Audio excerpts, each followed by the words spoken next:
जम्मू कश्मीर में बिजली की समस्या हमेशा ही रहती है, फिर चाहे गर्मी हो, सर्दी या फिर सावन। आप देख रहे हैं सरकारी चालीसा का एपिसोड नंबर 52। मैं हूं दीपक खजूरिया और मेरे साथ हैं मेरे सहयोगी पवन शर्मा। हमने कल आउटडोर शूट किया था सरकारी चालीसा का, तो रिव्यूज कुछ अच्छे आए, तो हमें लगा सर्दी का मौसम तो है मगर फिर भी आउटडोर शूट किया जा सकता है। आपको कैसा लगा आप ज़रूर कमेंट बॉक्स में बताइए। और हमने सोचा है अब लोकेशंस भी चेंज करेंगे और कभी कभी मेरे साथ सहयोगी भी चेंज हो सकते हैं, यानी कुछ गेस्ट्स को भी लिया जा सकता है, ताकि आपके पास हम कुल मिलाकर खबरों के साथ साथ उसका समीकरण एनालिसिस भी अलग अलग तरीके से लाते रहे। तो सबसे पहले शुरुआत करते हैं आज जम्मू की बड़ी खबर से।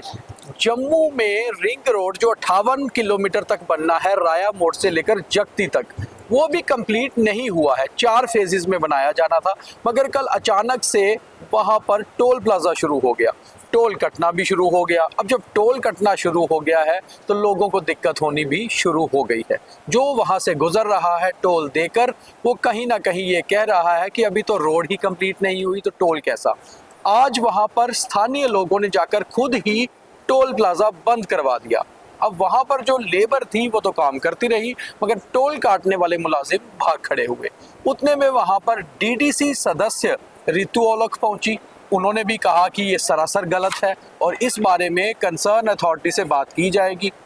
फिर विधायक जी कहाँ पीछे रहते हैं, तो विधायक मड, क्योंकि वो जो एरिया है एक तरफ मड है तो दूसरी तरफ जम्मू साउथ आरएसपुरा, तो मड के बीजेपी विधायक सुरेंद्र भगत भी वहां पहुंच गए और उन्होंने साफ ऐलान कर दिया कि पार्टी की पॉलिटिक्स अलग होती है और जनता के साथ खड़े होना अलग। जब तक रोड कंप्लीट नहीं होती टोल बिल्कुल नहीं दिया जाएगा।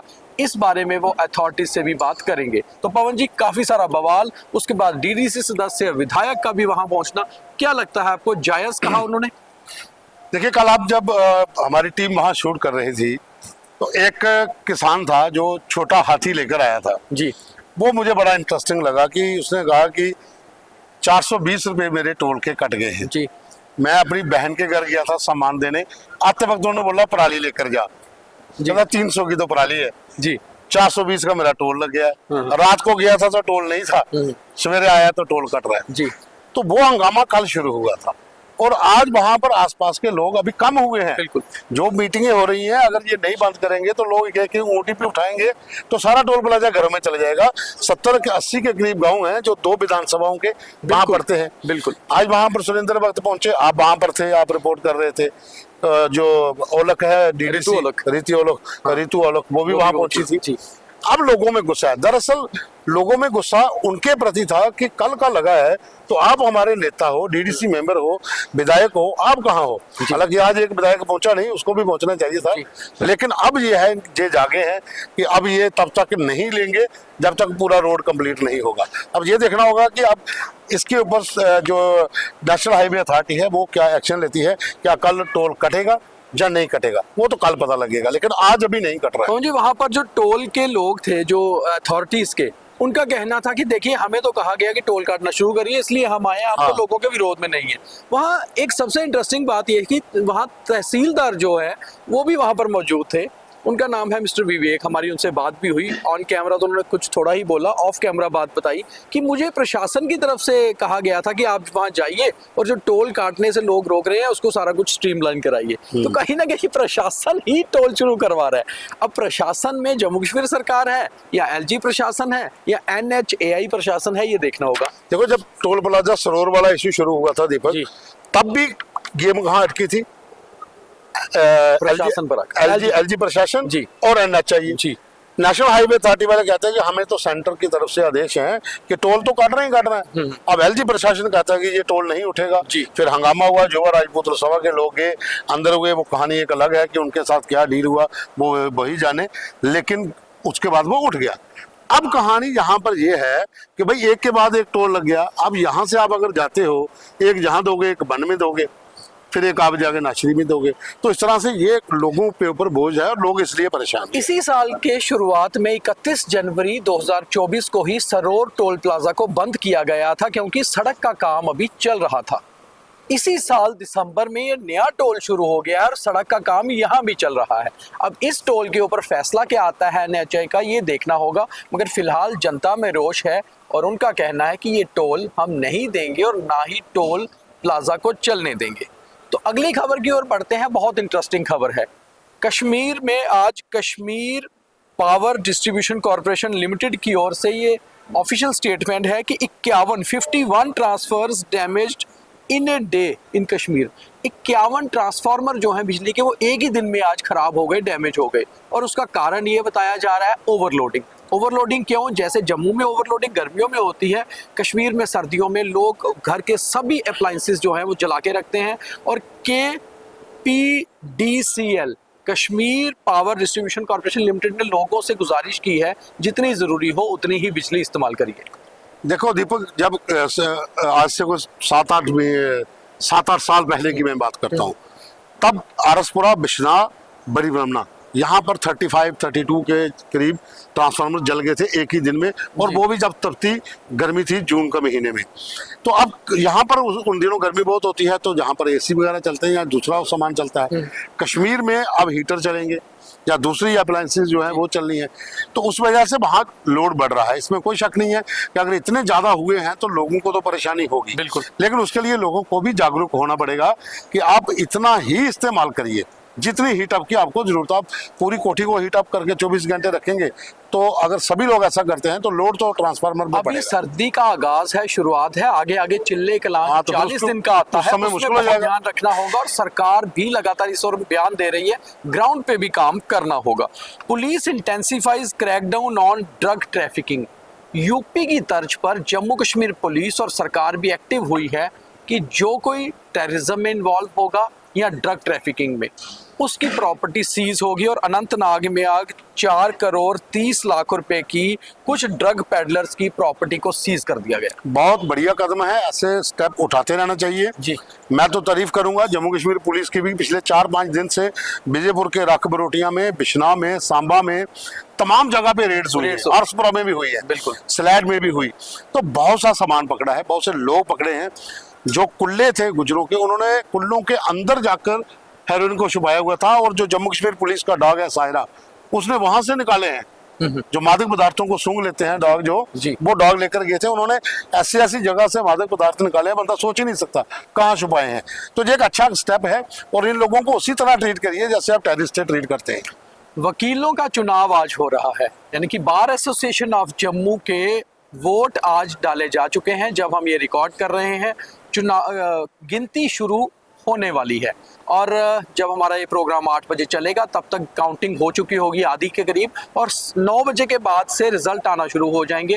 3 दिग्गज वकील, एक फॉर्मर बार के प्रेसिडेंट अभिनव शर्मा, निर्मल कोतवाल और राहुल शर्मा, ये तीनों प्रेसिडेंट की दौड़ में मैदान में है। और बाकी सारे नीचे इनकी टीम्स अलग अलग तरीके से, अलग अलग जो है वकील वो अपने मैदान में है।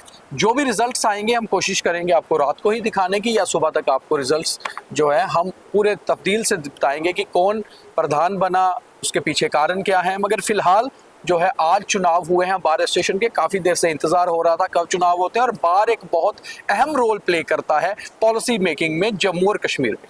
देखिए, कोई भी एजिटेशन होती है जम्मू कश्मीर में, चैम्बर ऑफ कॉमर्स, बार और साथ में दूसरे जो संगठन हैं वो सामने आते हैं। तो बार का एक बहुत इंपॉर्टेंट रोल होता है। बार समय समय पर लोगों की सहूलियत के लिए कैंप ऑर्गेनाइज करती है कि जिन लोगों के पेंडिंग केसेस हैं वो वहां पर सुलझाए जाते हैं। तो बार का प्रधान जो होता है वो बड़ा अच्छा, एक अगर कहा जाए तो एक रेपो वाला सिस्टम है जम्मू में। और इस बार जो फाइट है वो कड़ी टक्कर है 3 लोगों के बीच में। जी वकीलों के साथ साथ पवन जी, इस बार मुद्दे जनता के भी इनको उठाने पड़ेंगे, क्योंकि बहुत सारे इश्यूज को लेकर बार हमेशा इन्वॉल्व रहता है। देखिए, यहाँ पर एक चीज मैंने देखी थी, जो एडवोकेट SC जलमेरिया हैं, उन्होंने क्या किया था, ओपन प्लेटफॉर्म बनाया था और वकील बैठे हुए थे। हर वकील जो दावेदार है वो आके खड़ा हो रहा था और बता रहा था कि मैं क्यों इलेक्शन लड़ रहा हूँ, मेरे मुद्दे क्या हैं। तो उसमें लोगों के मुद्दे डिस्कस हुए हैं, बिजली पानी के स्मार्ट मीटर के मुद्दे डिस्कस हुए। तो आर्म्ड फोर्सेस फ्लैग डे, अगर आप सबको याद होगा, जब हम भी स्कूल में हुआ करते थे तो एक फ्लैग्स लगाया करते थे और फ्लैग लगाने के बदले में डोनेशन लिया करते थे, बॉक्सेस लेके घूमा करते थे। अब खैर स्कूली बच्चे उस तरह से बाहर कम जाते होंगे, मगर आर्म्ड फोर्सेस फ्लैग डे आज भी उतना ही महत्वपूर्ण है और लेफ्टिनेंट गवर्नर साहब का एक स्टेटमेंट भी आया है, armed forces have always remained in forefront. उनका कहना है कि आर्म फोर्सेस हमेशा सबसे आगे रहते हैं और उनके लिए हमें आज के दिन, फ्लैग डे के दिन, फ्लैग भी लगवाना चाहिए और डोनेशन भी देना चाहिए और इस दिन को इसी तरह से मनाते रहना चाहिए। देखिए ये बहुत अच्छा दिन है, बहुत बड़ा दिन होता है। 1949 में ये शुरुआत हुई थी इसकी। जितने भी वेटरन्स हैं जी, सर्विंग सोल्जर्स हैं, तमाम फोर्सेस के, CAFF के हों या जितने भी हो, फोर्स जितने भी है, तमाम वेटरन्स जो आर्मड फोर्सेस से जुड़े हुए लोग हैं, ये उनके वेलफेयर के लिए फंड जाता है। जो स्कीम्स इनके लिए लाई जाती हैं वो फंड वहाँ पर इस्तेमाल होता है। मुझे अभी तक याद है जब हम स्कूलों में बॉक्स लेकर जाते थे तो जितना पैसे इकट्ठे होते थे वो स्कूल में जमा होते थे, फिर वो गवर्नमेंट के पास जाते थे। वो पैसा जो है, जो आर्मड फोर्सेस के जो वेटरन्स हैं उनकी स्कीम्स के लिए, उनकी फैमिलीज के लिए, ये वहाँ पर इस्तेमाल होता है। और जो पूरे देश में बड़े जुनून के साथ इसको मनाते आ रहे हैं अभी भी। हालांकि स्कूलों में वो प्रथा मुझे आज दिखी नहीं, रोड के ऊपर आज हमें सुबह बॉक्स वाले लोग दिखे नहीं। हालांकि एनसीसी वाले आए थे आज, एनसीसी वाले यहाँ पर बॉक्स लेकर सुबह घूम रहे थे, बहु प्लाजा भी आए थे, उन्होंने डोनेशन भी इकट्ठी की। लेकिन पहले क्या होता था, हर स्कूल के बच्चे बाहर निकलते और तब एक लालच भी होता था पवन जी की जो ज्यादा डोनेशन लाएगा उसको स्कूल की तरफ से रिफ्रेशमेंट और कुछ कॉपी पेन मिलता था, प्राइज मिलता था, एक कॉपी एक पेन मिलता था। वो बड़ा उस समय बड़ा वो रहता था, बहुत महत्वपूर्ण माना जाता था। चीफ सेक्रेटरी अटल डुल्लू आज जगती टाउनशिप में गए। वहाँ काफी सारी शिकायतें आती रहती हैं कि माइग्रेंट्स के बहुत सारे मुद्दे हैं जिनको नहीं सुलझाया जाता, तो उन्होंने ऑन ग्राउंड जाकर काफी सारी शिकायतें सुनी और उनको नोट डाउन किया और कहा सरकार इन पर गौर करेगी। देखिए कश्मीरी माइग्रेंट्स जो अभी जगती में हैं, जहाँ दूसरी जगह जहाँ पर भी लोग हैं, अभी भी कुछ ऐसी चीज़ें हैं कि जो इनके रिलीफ कमिश्नर ऑफिस है वहाँ पर इन लोगों को दिक्कत आती है, या फिर राशन का जहाँ चंदी का मामला हो वहाँ पर भी इनको दिक्कत है। हालांकि अलग अलग संगठन इनके बने हुए हैं, वो आए दिन इसके ऊपर प्रेस कॉन्फ्रेंसेस भी करते हैं। हालांकि जो अटल डुल्लू है वो खुद कश्मीरी पंडित हैं, तो जाहिर सी बात है कि उनका इनसे ज़्यादा उनकी परेशानियों का भी पता होता है और सुविधाओं का भी उनको पता कैसे देनी है। गवर्नमेंट में बड़े पद पर हैं, तो उनका वहाँ पर जाना, उनसे बात करना, मिलना, थोड़ी सी राहत लोगों को जरूर मिलती है। इंडिया का एक बहुत ही इंपॉर्टेंट स्पीशीज में गिना जाता है मारखोर। मारखोर को आप कभी गूगल भी करके देखिए तो पता चलता है कि इसकी हंटिंग बहुत ज़्यादा होती थी, यानी कि शिकार बहुत ज़्यादा किया जाता था और केवल 300 ही बचे थे। जब सरकार ने इसकी शिकार पर पाबंदी लगाई तो अब इनकी संख्या 4000 के करीब है, मगर बहुत कम नज़र आते हैं। बारामूला में एक मरखोर स्पॉट हुआ है और किसी ने उसका एक छोटा सा वीडियो भी बना के वायरल किया है। वीडियो बहुत वायरल हो रहा है। देखिए दीपक, इसमें दो चीज़ें हैं कि हम इनके संरक्षण के लिए क्या कर रहे हैं, इनकी आबादी और बढ़े उसके ऊपर काम चल रहा है। लेकिन फिर भी अगर वो यहाँ पर बारामूला में अगर वो मिला तो कहीं ना कहीं बर्फीले इलाकों से वो निकल कर आया होगा और वाइल्ड लाइफ को चाहिए कि उन इलाकों पे नजर भी रखे जहाँ पर ये लोग स्पॉट हुए। धन्यवाद पवन जी हमारे साथ जुड़ने के लिए। सर्दी बहुत है, हीट अप्लायंसेस तो जरूर जलाइए, मगर साथ ही साथ कोशिश करिए कि बिजली भी बचाइए, क्योंकि बिजली हमारे लिए बहुत ही महत्वपूर्ण है और आने वाले समय में ऐसा ना हो कि बिजली पानी से हमें अपनी जनरेशन को जो आगे फॉरवर्ड करनी है वो बचे ही ना। तो उम्मीद है आपको ये कार्यक्रम अच्छा लगा होगा। कोशिश करेंगे अब आउटडोर ही आपको ये कार्यक्रम दिखाया करेंगे। बहुत धन्यवाद।